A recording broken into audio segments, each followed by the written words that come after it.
সমস্যা কি? মাস্তানি করতেছেন কোর্টে? মাস্তানি কিসের করতে? একটা মহিলা মানুষ তো প্রাইভেসি আছে না? প্রাইভেসি বাদী আছে না? কিসের বাদী আছে? বাদী কই?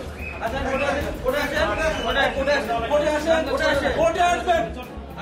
আরে কোর্টে আসেন, কোর্টে আসেন। যাচ্ছি আপনি আমাদের কাজ করতে পারেন। আপনি ফোন তো করেন ম্যাডাম এর। আমি বুঝছি না। তা কেউ না রাখে। এই কি আর কি দিতাম না? ইনারে কাজ করব। আমি তো বলি না। আপনি তো অ্যাকশনে গেল না। ওরা ডেট যাবে, ডেটটা ফলো করবে না? কিনা ডেট ফলো করবে? ফলো করে তারা এসেছে। আমাকে আপনি করতেছেন কেন? কোর্টে আসেন। আপনি কোন অনুমতি দিলে আমি মুখ খুলে আপনাকে ছবি দেব। চলেন রান। এখন যে আসামি আছে তার বক্তব্য নিতে গিয়ে তার ছবি তুলেছে, সেই নিয়ে উচ্চবাচ্য হচ্ছে। এক পর্যায়ে দেখলাম যে উকিল, পক্ষের যে উকিল, সে হলো যে একজন সাংবাদিকের ফোন কেড়ে নিল।